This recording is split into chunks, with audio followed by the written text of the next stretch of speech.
Alright, check out, I'm gonna do a quick review on the Logitech G915. It's already sleeping.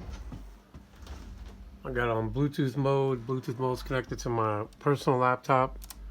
Woke it up. Note that when you're on Bluetooth mode, you can't control the RGB like individually, like the way you can do when you're on the dongle. You gotta kind of just choose one and you gotta roll with it. Now I'm gonna switch it up to my work laptop. You see it's right there, but it's not connected. Hit the button. Boom. There it is. Connected. Just to show you, I have a whole light scheme, call it. I'm already, in. And that's the way it looks on that scheme. So you can control every key, do anything you want. Just kind of show you how bright it is from a distance. I mean, it holds its own next to the monitors, and I can't purposely keep it dark in here just because of all the equipment that I have, whether it's devices or speakers. I have an array of speakers around here.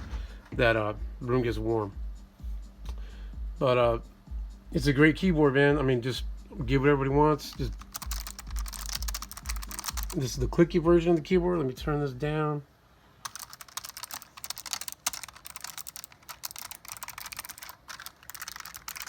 All right, just get that tone.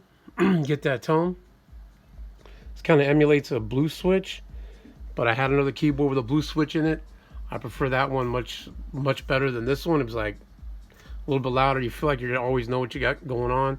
But the only problem with that keyboard, it stopped registering on some of the keys over here and some numbers, and it drove me absolutely freaking nuts. That was the Poseidon. I thought about getting another one, but now that I have two computers all the time, working from home, etc., I need to be able to toggle between two different machines. My work laptop and then my personal laptop. So I'm just bounce back to personal, and boom, I'm already there. You already see it already connected. And yeah, back. It just goes. It's really fast. It's like it's a no-brainer. I'm in here. I'm in itch. Navigate around an itch. DJ software, etc. But it's cool. It's a great keyboard. Like I said, I started out with a Poseidon. I actually started out with something else. I have an old Apple keyboard from late 90s I use at work, which is like a totally different setup. But I use my Poseidon at home. Like I said, over time, the keys just stopped registering. Not sure. Then I went from that to a Corsair. Then K63 was 10 keyless, and I actually I couldn't handle it. I couldn't handle like doing this all the time for numbers. So I bought a 10 key, put it to the side, taped it on there. I have a video on that. It's ridiculous. It was a horrible setup, but I did it anyway. I tried it out, and I was able to toggle between two machines because they let you do that, and it was great at that. I just didn't like not having 10 key. And oh, by the way, it wasn't like a blue switch. It was more like a red switch that was blue. So it didn't give me that clicky feel. It was kind of like a sinking thud every time. And sold that. I got the Corsair red. It was all red switches, and I didn't like that at all. I don't like using the keyboard. Then I'm having, because it was hardwired, I had to use. Then I'd be sitting on my desk with two keyboards, one for work, one for my personal. It was horrible. So I ended up selling that. Then I got into a GameSir. The GameSir was cool. It's a lot smaller format, a little bit smaller, really light. It had white backlit keys. Only thing, you could switch between two devices. You can go from the dongle or you can go to Bluetooth. So I'd have my work on dongle, personal on Bluetooth, and it worked great until one day I was charging it, and then I didn't even realize it, but all of a sudden the backlit lights died, and then maybe about a month after, the battery died. And then even when the battery died, if I had the wire connected to a computer, I couldn't even use it that way. So I put that on offer up and just gave it away. So anyone think they could fix it, you could have it. So I'm back to using my Poseidon, and it drove me absolutely ape shit that some of these things wouldn't work. They'd be typing emails and it drive up the wall. Put that bitch on offer up, gave that one away too. Bought into Keychron. I bought into a Keychron, and I bought the K4, which is the 90% model, where you got your zero right on top of your zero's broken in half, right bundled in with your arrows. and some of your all this was like condensed, and some of them were up at the top, and it's like so difficult to get used to that thing. And I found myself being so inefficient with a 90% keyboard, especially dealing with spreadsheets and numbers, etc. I returned it, and then I ended up finding a Keychron K1, which is very similar to this in regard to it's a low profile mechanical switch. So that's a low profile status on that, a low profile mechanical switch.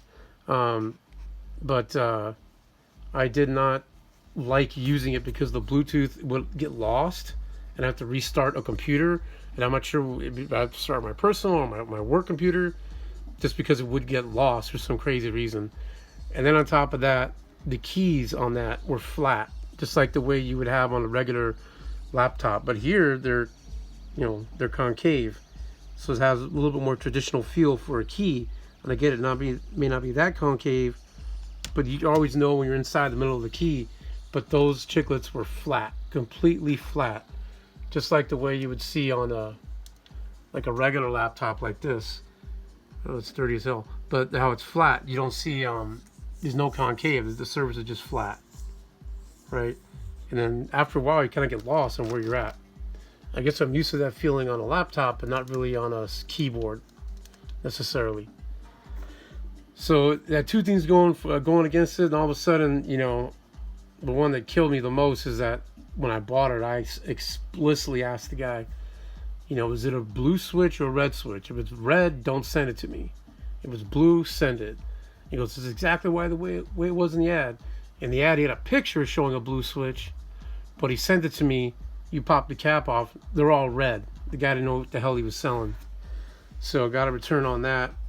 And after I got all the return money back, you know, I used an old Apple wireless keyboard, the OG Bluetooth,